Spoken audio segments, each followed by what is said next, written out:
Hi guys, welcome to R S cooking YouTube channel. ಇವತ್ತಿನ recipe already ನೀವು ತಮ್ಮನೇಲಲ್ಲಿ ನೋಡಿದ ಹಾಗೆ ಅಕ್ಕಿ ನೆನೆಸೋದು ಬೇಡ, ರುಬ್ಬೋದು ಬೇಡ. ಸೊ 4 to 5 ಡೇಸ್ ಅಕ್ಕಿ ನೆನೆಸಿ ಹಪ್ಪಳ ಮಾಡೋದು ಅಂದರೆ ತುಂಬಾ ಈಸಿಯಾದ ಕೆಲಸ ಅಲ್ಲ, ಹಾಗೆ ತುಂಬ ಕಷ್ಟಕರವಾದ ಕೆಲಸ. ಸೊ ಈ ಥರ ಸಂಡಿಗೆನ ನಾವು ಇನ್ಸ್ಟಂಟಾಗಿ ಮಾಡ್ಕೋಬಹುದು. ಹಾಗೆ ಯಾವುದೇ ರೀತಿ ನೀವು ಬೆಳಗ್ಗೆನೇ ಎದ್ದು ಬಿಸಿಲಲ್ಲಿ ಹಾಕಬೇಕಂತೇನಿಲ್ಲ, ಮಧ್ಯಾಹ್ನ ಟೈಮಲ್ಲಿ ಕೂಡ ನೀವು ಇದನ್ನು ಕೂತ್ಕೊಂಡು ಈ ಥರ ಸಂಡಿಗೆನ ಮಾಡ್ಕೋಬಹುದು. ತುಂಬ ಈಸಿಯಾದ ಮೆಥಡ್ನು ಕೂಡ ನಾನು ಈ ವಿಡಿಯೋದಲ್ಲಿ ತಿಳಿಸಿದ್ದೇನೆ. ಯಾರು ವಿಡಿಯೋನ ಸ್ಕಿಪ್ ಮಾಡೋಕ್ಕೆ ಹೋಗಬೇಡಿ. ಹಾಗೆ ಕಲರು ಕೂಡ ಅಷ್ಟೇ ಅಕ್ಕಿ ಸಂಡಿಗೆ ಥರನೇ ಬರುತ್ತೆ, ಯಾವುದೇ ರೀತಿ ಕಲರ್ ಚೇಂಜಸ್ ಆಗೋದಿಲ್ಲ. ಇನ್ಫ್ಯಾಕ್ಟ್ ಹೇಳಬೇಕಂದ್ರೆ ಅಕ್ಕಿ ಸಂಡಿಗೆಗಿಂತನೂ ವೈಟ್ ಆಗಿ ಬರುತ್ತೆ. ಸೊ ಒಂದ್ಸಲ ನೀವು ಈ ಥರ ಸಂಡಿಗೆನೂ ಟ್ರೈ ಮಾಡಿ ಬನ್ನಿ. ಈ ಥರ ಸಂಡಿಗೆ ಮಾಡೋದು ಹೇಗಂತ ನಾನು ಈ ವಿಡಿಯೋದಲ್ಲಿ ಕಂಪ್ಲೀಟಾಗಿ ತಿಳಿಸಿಕೊಟ್ಟಿದ್ದೇನೆ. ಯಾರೂ ವಿಡಿಯೋನ ಸ್ಕಿಪ್ ಮಾಡೋಕ್ಕೆ ಹೋಗಬೇಡಿ ಫ್ರೆಂಡ್ಸ್. ಹಾಗೆ ಮೊದಲ ಬಾರಿ ನನ್ನ ಚಾನಲ್ ಯಾರಾದರೂ ನೋಡ್ತಾ ಇದ್ದರೆ ದಯವಿಟ್ಟು ಸಬ್ಸ್ಕ್ರೈಬ್ ಮಾಡ್ಕೊಳ್ಳಿ. ಹಾಗೆ ಪಕ್ಕದಲ್ಲಿರೋ ಬೆಲ್ ಐಕನ್ನ ಪ್ರೆಸ್ ಮಾಡ್ಕೊಳ್ಳೋದ್ರಿಂದ ನಾನು ಹಾಕೋ ವಿಡಿಯೋ ನಿಮಗೆ ಇನ್ಸ್ಟಂಟಾಗಿ ತಲುಪುತ್ತೆ ಅಂತ ಹೇಳ್ತಾ, ವಿಡಿಯೋ ಇಷ್ಟ ಆಗಿದ್ದಲ್ಲಿ ಲೈಕ್ ಕೊಡಿ. ಬನ್ನಿ ಶುರು ಮಾಡೋಣ. ಫಸ್ಟಿಗೆ ನಾನಿಲ್ಲಿ 1 ಕಪ್ ಆಗುವಷ್ಟು ಅವಲಕ್ಕಿನ ತೊಗೊಂಡಿದ್ದೀನಿ. ಅಂದರೆ ದಪ್ಪ ಅವಲಕ್ಕಿ ಇರುತ್ತೆ ನೋಡಿ, ಆ ಅವಲಕ್ಕಿನ ತೊಗೊಂಡಿದ್ದೀನಿ. ರೆಗ್ಯುಲರಾಗಿ ನಾವು ಅವಲಕ್ಕಿ ಮಾಡ್ತೀವಿ ನೋಡಿ ನಾಷ್ಟಕ್ಕೆ, ಆ ಅವಲಕ್ಕಿನ ತೊಗೊಂಡಿದ್ದೀನಿ. 1 ಕಪ್ ಅವಲಕ್ಕಿನ ತೊಗೊಂಡು ಈ ಥರ ಒಂದು ಬೌಲಲ್ಲಿ ಹಾಕ್ಕೊಡ್ತಾ ಇದ್ದೀನಿ. ವಿಡಿಯೋನ ಸ್ಕಿಪ್ ಮಾಡಬೇಡಿ ಫ್ರೆಂಡ್ಸ್, ಯಾರಿಗೂ ಗೊತ್ತಾಗೋದಿಲ್ಲ. ಸೊ 1 ಕಪ್ ಅವಲಕ್ಕಿನ ತೊಗೊಂಡು ಈ ಥರ ಬೌಲಿಗೆ ಹಾಕೋತಾ ಇದ್ದೀನಿ. ಇವಾಗ ಅದಕ್ಕೆ 1 ಬೌಲ್ ಆಗುವಷ್ಟು ನೀರು ಹಾಕಿ ಕ್ಲೀನಂಗೆ ವಾಶ್ ಮಾಡ್ಕೋತಾ ಇದ್ದೀನಿ. ಫ್ರೆಂಡ್ಸ್, ಎಷ್ಟು ಸಾಧ್ಯವಾಗುತ್ತೋ ಅಷ್ಟು ಸಲ ಕ್ಲೀನಂಗೆ ವಾಶ್ ಮಾಡ್ಕೊಳ್ಳಿ. ಅವಲಕ್ಕಿಗೆ ಸ್ವಲ್ಪ ಕಲರ್ ಎಲ್ಲನೂ ಮೇಲ್ಗಡೆ ಕ್ಲೀನಂಗೆ ವಾಶ್ ಆದರೆ ಎಲ್ಲ ಕಲರ್ ನೀರು, ಬ್ಲ್ಯಾಕ್ ಕಲರ್ ನೀರು ಬಂದಿರುತ್ತೆ ನೋಡಿ, ಅಷ್ಟೂ ವೈಟ್ ಬರೋವರೆಗೂ ನಾವು ಕ್ಲೀನಂಗೆ ತೊಳ್ಕೊಬೇಕಾಗತ್ತೆ. ಏಕೆಂದರೆ ಕುರುಡಿಗೆ ಕರಿಯಾಗಿ ಬರೋದಿಲ್ಲ, ಅಂದರೆ ಬ್ಲ್ಯಾಕ್ ಆಗಿ ಕಾಣಿಸೋದಿಲ್ಲ ಸಂಡಿಗೆ. ನಮ್ಮ ಕಡೆ ಕುರುಡಿ ಅಂತ ಕರೀತಾರೆ, ನಿಮ್ಮ ಕಡೆ ಸೈಡ ಸಂಡಿಗೆ ಅಂತ ಕರೀತಾರೆ ಅನ್ಕೋತೀನಿ ನಾನು. ಸೊ ಯಾರಿಗೆಲ್ಲ ಯಾರ ಸೈಡ್ ಏನೆಲ್ಲ ಕರೀತಾರೆ ಅಂತ ಕಮೆಂಟ್ ಮಾಡಿ ತಿಳಿಸಿ. ನೋಡಿ, ನಾನಿವಾಗ ಅದನ್ನು ಕ್ಲೀನಾಗೆ ವಾಶ್ ಮಾಡಿಕೊಂಡು ಒಂದು 10 ನಿಮಿಷ, 5 ನಿಮಿಷ ಅವ್ರು 10 ನಿಮಿಷನ ಬಿಟ್ಟರೆ ಸಾಕು. ಈ ಥರ ತುಂಬ ನೆನೆಬಿಟ್ಟಿರುತ್ತೆ ನೋಡಿ, ನಾನು ತೋರಿಸ್ತಾ ಇದ್ದೀನಿ. ಈ ಥರ ಪ್ರೆಸ್ ಮಾಡಿದ್ರೆ ಸಾಕು, ಮುದ್ದೆ ಹಿಟ್ಟಿನ ಥರ ಆಗಬೇಕು. ಅದು ಜಸ್ಟ್ ಕೈಯಲ್ಲೇ ತಿಕ್ಕಿದ್ರೆ ಸಾಕು, ಹಿಟ್ಟಿನ ಥರ ಆಗಬೇಕು. ಇನ್ನೂ ಒಂದು ಮೆಥಡ್ ಹೇಳ್ತೀನಿ ಗೈಸ್. ತುಂಬ ಜನ ಮಿಕ್ಸಿ ಹಾಕ್ಕೊಂಡು ಮಾಡೋದು ಗೊತ್ತು. ಹಾಗೆ ಮಿಕ್ಸಿ ಇಲ್ಲ ಅಂದವ್ರು ಏನು ಮಾಡಬೇಕು, ಇದನ್ನು ಒಂದು 20 ನಿಮಿಷ ನೆನೆ ಹಾಕಿ ಬಿಡಬೇಕು. ಆವಾಗ ತುಂಬ ಚೆನ್ನಾಗಿ ನೆನೆಬಿಟ್ಟಿರುತ್ತೆ. ಇನ್ನು ಜಸ್ಟ್ ನೀವು ಕೈಯಲ್ಲೇ ಹಿಟ್ಟು ರೆಡಿ ಮಾಡ್ಕೋಬೋದು, ಮಿಕ್ಸಿ ಇಲ್ಲ ಅಂದ್ರೂ.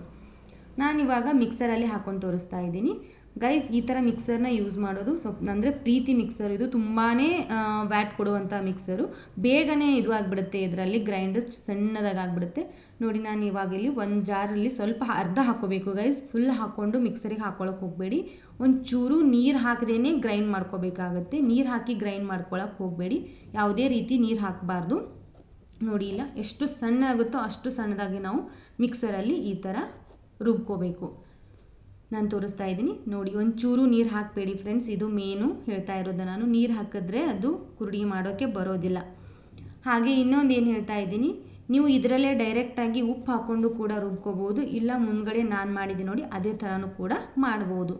ಸೊ ನೆಕ್ಸ್ಟ್ ಸೆಕೆಂಡ್ ರೌಂಡು ಕೂಡ ಅದೇ ಥರ ನಾನು ಎಲ್ಲನೂ ಅವಲಕ್ಕಿನ ಮಿಕ್ಸರಲ್ಲಿ ಹಾಕ್ಕೊಂಡಾಯಿತು.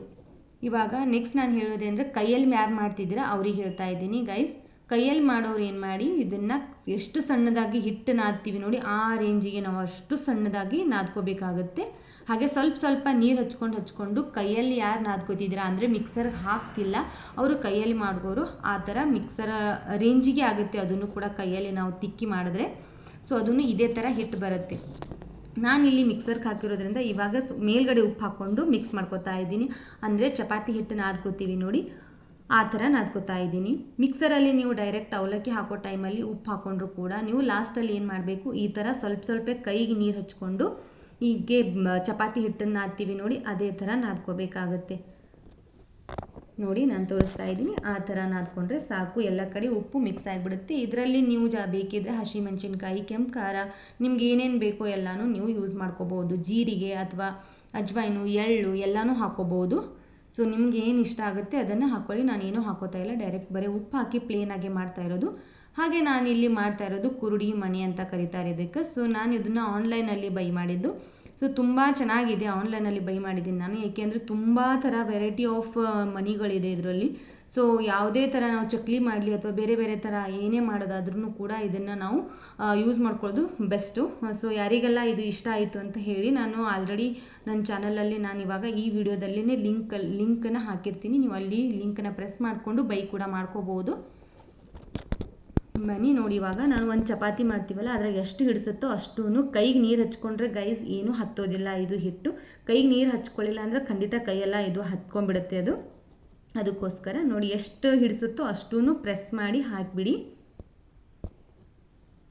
ಈ ಥರ ಸಾಚೆ ಇದ್ದರೆ ತುಂಬ ಈಸಿಯಾಗಿಬಿಡುತ್ತೆ ಗೈಸ್, ಮಾಡ್ಕೊಳ್ಳೋಕ್ಕೆ ತುಂಬಾ ಈಸಿಯಾಗಿಬಿಡುತ್ತೆ. ಹಾಗೆ ಇವಾಗ ಇನ್ನೂ ಹೊಸ ಟೈಪ್ ಬಂದಿದೆ, ಬಟ್ ನನಗಂತೂ ಇದೇ ಬೆಸ್ಟ್ ಅನಿಸಿದೆ ಮಾಡೋಕ್ಕೆ. ಕುರುಡಿ ಮಾಡೋಕ್ಕಾಗಲಿ ಅಥವಾ ಚಕ್ಲಿ ಮಾಡೋಕ್ಕಾಗಲಿ ಅಥವಾ ಅಂದರೆ ನಾರ್ಮಲಾಗಿ ಎಲ್ಲ ಥರ 10 ರಿಂದ 12 ಸಾಚೆ ಇದೆ ಇದರಲ್ಲಿ. ವೆರೈಟಿ ಆಫ್ ಸ್ನ್ಯಾಕ್ಸ್ ಕೂಡ ನಾವು ಮಾಡ್ಕೋಬೋದು ಇದರಲ್ಲಿ. ನೋಡಿ ಇವಾಗ ಜಸ್ಟ್ ಹಿಂಗೆ ಪ್ರೆಸ್ ಮಾಡಿ ಸಾಕು, ಒಂದು ಕೈಯಲ್ಲೂ ಕೂಡ ನಾವು ಇದನ್ನು ಹಾಕೋಬೋದು. ಸೊ ಈ ಥರ ಸಂಡಿಗೆ ಮಾಡೋದು ಕಷ್ಟ ಅಂತೂ ಅಲ್ವೇ ಅಲ್ಲ. ಇದನ್ನು ನಾವು ಬರೀ ಅರ್ಧ ಗಂಟೆಯಲ್ಲೇ ಎಷ್ಟೊಂದು ಸಂಡಿಗೆ ಕೂಡ ಮಾಡ್ಕೋಬೋದು. ಯಾವುದೇ ರೀತಿ ಕಷ್ಟ ಆಗೋದಿಲ್ಲ ಗೈಸ್. ನೀವು ಒಂದು ಸಲ ಟ್ರೈ ಮಾಡಿ ನನಗೆ ಕಮೆಂಟ್ ಮಾಡಿ ತಿಳಿಸಿ ವಾಪಸ್ಸು ಹೆಂಗೆ ಬಂದಿದೆ ಅಂತ. ನೋಡಿ ಯಾವುದೇ ಥರ ಕಡಿಯೋದಿಲ್ಲ. ಅಕ್ಕಿ ಸಂಡಿಗೆ ಆದರೆ ತುಂಬಾ ಕಷ್ಟ ಆಗಿಬಿಡುತ್ತೆ. ಒಂದು ಸಲ ಹಿಟ್ಟು ಗಟ್ಟಿ ಆಗುತ್ತೆ ಅಥವಾ ಒಂದು ಸಲ ಅಳಸಾಗಿಬಿಡುತ್ತೆ, ಒಂದು ಸಲ ಗಂಟಾಗುತ್ತೆ. ಸೊ ತುಂಬ ಪ್ರಾಬ್ಲಮ್ ಇದೆ ಅಕ್ಕಿ ಸಂಡಿಗೆ ಮಾಡೋದು. ನಾನು ಆಲ್ರೆಡಿ ಅಕ್ಕಿ ಸಂಡಿಗೆನೂ ನನ್ನ ಚಾನಲಲ್ಲಿ ಹಾಕಿದ್ದೀನಿ, ಅಲ್ಲಿ ಹೋಗಿ ಕೂಡ ನೀವು ಚೆಕ್ ಮಾಡ್ಕೋಬೋದು. ಯಾಕೆಂದರೆ ನಾನು ಕರೆಕ್ಟ್ ಅಳತೆಯಲ್ಲಿ ಅಕ್ಕಿ ಸಂಡಿಗೆನ ಮಾಡಿ ತೋರಿಸಿದ್ದೀನಿ. ಸೊ ನೋಡಿ ಎಷ್ಟು ಚೆನ್ನಾಗಿ ಬೀಳ್ತಿದೆ ಇದು, ಒಂದು ಚೂರೂ ಕಾಡೋದಿಲ್ಲ. ಒಂದು ಸಲ ನೀವು ಹಿಟ್ಟನ್ನು ಚೆನ್ನಾಗಿ ನಾದ್ಕೊಂಡು ರೆಡಿ ಮಾಡಿ ಇಟ್ಕೊಂಡ್ರೆ ಸಾಕು, ಯಾವುದೇ ರೀತಿ ನಾವು ಸಂಡಿಗೆನ ಹಾಳಾಗೋದಿಲ್ಲ. ಇದನ್ನು ಜಸ್ಟ್ ನೀವು ಮಧ್ಯಾಹ್ನ ಟೈಮಲ್ಲಿ ಹಾಕ್ಕೊಂಡ್ರು ಮರುದಿನ ಮಧ್ಯಾಹ್ನ ಅನ್ನೋಷ್ಟಿಗೆ ಕೂಡ ಇದನ್ನು ಒಣಗಿಬಿಟ್ಟಿರುತ್ತೆ. ಅಷ್ಟೇ ರುಚಿಯಾಗಿ ಬರುತ್ತೆ ಗೈಸ್. ಒಂದು ಸಲ ನೀವು ಟ್ರೈ ಮಾಡಿ. ಯಾರಾದರೂ ಫಸ್ಟ್ ಟೈಮ್ ಸಂಡಿಗೆ ಮಾಡಬೇಕು ಅಂತ ಅಂದ್ಕೊಂಡವರು ಈ ವಿಡಿಯೋನ ಕಂಪ್ಲೀಟಾಗಿ ನೋಡಿದರೆ ಅವರಿಗೆ ಅರ್ಥ ಆಗುತ್ತೆ. ಹಾಗೆ ನಾನು ಮಾಡೋ ಕ್ವಾಂಟಿಟಿಯಲ್ಲಿ ನೀವು ಕೂಡ ಮಾಡಿದ್ರೆ ಸಾಕು, ಅಷ್ಟು ಚೆನ್ನಾಗಿ ಬರುತ್ತೆ. ಫಸ್ಟ್ ಟೈಮ್ ಮಾಡೋರಿಗೆ ಅಂತಲೇ ನಾನು ಈ ಕ್ವಾಂಟಿಟಿಯಲ್ಲಿ ತೋರಿಸ್ತಾ ಇರೋರು. ನೋಡಿದ್ರಲ್ಲ ಫ್ರೆಂಡ್ಸ್, ಎಷ್ಟು ಚೆನ್ನಾಗಿ ಬೇಗ ಮಾಡ್ಕೋಬೋದು. ಸೊ ಇದು ಯಾವುದೇ ರೀತಿ ಕೈ ಹಿಡಿಯೋದಿಲ್ಲ, ಜಾಸ್ತಿ ಲೇಟ್ ಆಗುತ್ತೆ ಅನ್ನೋದು ಹಾಗಿಲ್ಲ, ಏನೂ ಇಲ್ಲ. ಪಟಾಫಟ್ ಅಂತ ನಾವು ಇದನ್ನು ಅರ್ಧ ಗಂಟೆಯಲ್ಲಿ ಜಾಸ್ತಿ ರೀತಿಯಲ್ಲೂ ಕೂಡ ಮಾಡ್ಕೋಬೋದು. ಹಾಗೆ ಇದು ಒಂದು ದಿನದಲ್ಲೇ ಒಣಗಿಬಿಡುತ್ತೆ. ಎಲ್ಲನೂ ಕೂಡ ಒಂದೇ ದಿನದಲ್ಲೇ ಒಣಗಿಸಿದ್ರೆ ಸಾಕು. ಹಾಗೆ 1 ವರ್ಷದವರೆಗೂ ನಾವು ಸ್ಟೋರ್ ಮಾಡಿ ಇಟ್ಕೊಂಡ್ರೆ ಚೆನ್ನಾಗಿರುತ್ತೆ, ಯಾವುದೇ ರೀತಿ ಕೆಡೋದಿಲ್ಲ. ಸೊ ನೋಡಿ ಎಷ್ಟು ಚೆನ್ನಾಗಿ ಬಂದಿದೆ, ಎಷ್ಟು ಎಳೆಯಾಗಿ ಬಿದ್ದಿದೆ ಅಂದರೆ ಯಾವುದೇ ರೀತಿ ಗಂಟಾಗೋದಿಲ್ಲ. ಈ ಥರ ಫಸ್ಟ್ ಟೈಮ್ ಮಾಡೋರಿಗೆ ಇದು ಬೆಸ್ಟ್ ಅಂತಲೇ ಹೇಳ್ಬೋದು. ನೋಡು ಒಣಗಿದ ಮೇಲೆ ಈ ಥರ ಕಾಣಿಸುತ್ತೆ. ನೋಡಿ ಎಷ್ಟು ಚೆನ್ನಾಗಿ ಒಣಗುತ್ತೆ ಅಂದರೆ. ಇವಾಗ ಒಂದಿಷ್ಟು ಕರೆದು ತೋರಿಸ್ತೀನಿ ನಿಮಗೆ ನಾನು ಹೇಗೆ ಬಂದಿದೆ ಅಂತ. ಎಣ್ಣೆಯಲ್ಲಿ ಹಾಕಿದ ತಕ್ಷಣ ಎಷ್ಟು ದೊಡ್ಡದಾಗಿ ಅರಳುತ್ತದಂದರೆ ನೆಕ್ಸ್ಟ್ ಲೆವೆಲಲ್ಲಿನೇ ಹೇಳ್ಬೋದು.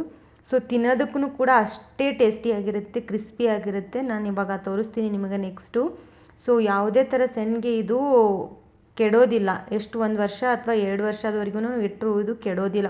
ಯಾಕೆಂದರೆ ನಾವು ಜಾಸ್ತಿ ಹೊತ್ತು ನೆನೆಸಿರೋದಿಲ್ವ, ಅದಕ್ಕೋಸ್ಕರ ನೆನೆಸಿಲ್ಲ ಅಲ್ವಾ, ಅದಕ್ಕೋಸ್ಕರ ಏನೂ ಆಗೋದಿಲ್ಲ. ಸೊ ನೋಡಿ ಕಲರು ಕೂಡ ಅಷ್ಟೇ ವೈಟಾಗಿ ಬರುತ್ತೆ. ಯಾಕೆಂದರೆ ನಾವು ಅವಲಕ್ಕಿನ 2 ರಿಂದ 3 ಸಲ ನಾವು ತೊಳೆದ್ಬಿಟ್ಟು ಹಾಕ್ಕೊಂಡಿರ್ತೀವಿ, ಅದಕ್ಕೋಸ್ಕರ ವೈಟಾಗಿ ಬರುತ್ತೆ. ಅವಲಕ್ಕಿನ ನೀಟಾಗಿ ತೊಳ್ಕೊಂಡ್ರೆ ಸಾಕು, ಕುರುಡಿಗೆನೂ ಕೂಡ ಅಂದರೆ ಸಂಡಿಗೆನೂ ಕೂಡ ಅಷ್ಟೇ ಚೆನ್ನಾಗಿ ಕಾಣಿಸುತ್ತೆ. ಸೊ ನೋಡಿದ್ರಲ್ಲ ಫ್ರೆಂಡ್ಸ್, ನನ್ನ ಚಾನಲ್ ಇಷ್ಟ ಆಗಿತ್ತಂದರೆ ಏನು ಮಾಡಬೇಕು, ಲೈಕ್ ಮಾಡಬೇಕು, ಶೇರ್ ಮಾಡಿ, ಸಬ್ಸ್ಕ್ರೈಬ್ ಮಾಡಿ. ಹಾಗೆ ವಿಡಿಯೋ ಇಷ್ಟ ಆಗಿತ್ತಂದರೆ ಲೈಕ್ ಕೊಟ್ಟು ಕಮೆಂಟ್ ಮಾಡೋದನ್ನು ಮರಿಬೇಡಿ ಫ್ರೆಂಡ್ಸ್. ಯಾರಿಗೆಲ್ಲ ಏನು ಅನ್ನಿಸ್ತು ಅಂತ ಕಮೆಂಟ್ ಮಾಡಿ ತಿಳಿಸಿ. ನೋಡಿ ಎಷ್ಟು ಚೆನ್ನಾಗಾಗಿದೆ. ಇವಾಗ ಒಂದು ಮುರಿದು ತೋರಿಸ್ತೀನಿ ನಿಮ್ಗೆ, ಎಷ್ಟು ಕ್ರಿಸ್ಪಿಯಾಗಿ ಹಾಗೆ ಎಷ್ಟು ಫಳ್ಳಾಗಿದೆ ಅಂತಲೂ ಕೂಡ ನಾನು ತೋರಿಸ್ತೀನಿ. ಜಸ್ಟ್ ಹಿಂಗೆ ಟಚ್ ಮಾಡಿದ್ರೆ ಸಾಕು ಮುರಿಯುತ್ತೆ, ಅಷ್ಟು ಕ್ರಿಸ್ಪಿಯಾಗಿ ಬಂದಿರುತ್ತೆ. ಸೊ ಯಾರೆಲ್ಲ ಇವಾಗ ಬೇಸಿಗೆ ಅಲ್ವಾ ಮಾಡಬೇಕಂತ ಅಂದ್ಕೊಂಡಿದ್ದೀರಾ, ಸೊ ಟ್ರೈ ಮಾಡಿ, ಖಂಡಿತ ಯಾವುದೇ ರೀತಿ ಕೆಡೋದಿಲ್ಲ. ಮಿಕ್ಸಿನೇ ಬೇಕಂತ ಏನಿಲ್ಲ, ಕೈಲೇನೂ ಕೂಡ ನಾವು ಹಿಟ್ಟನ್ನು ರೆಡಿ ಮಾಡ್ಕೋಬೋದು. ಸೊ ಆ ಥರ ವಿಡಿಯೋ ಬೇಕಂದರೆ ಹೇಳಿ, ನಾನು ಅದನ್ನು ಮಾಡಿ ಹಾಕ್ತೀನಿ. ಸೊ ನಿಮ್ಗೆ ಇಷ್ಟ ಇದ್ದರೆ ಹೇಳಿ, ಕಮೆಂಟ್ ಮಾಡಿ ಯಾರಿಗೆಲ್ಲ ಆ ಥರ ಮಿಕ್ಸಿ ಇಲ್ಲದೇನೂ ಕೂಡ ಈ ಥರ ಸಂಡಿಗೆನ ಮಾಡೋದು ಅಂತ. Thank you for watching and keep supporting.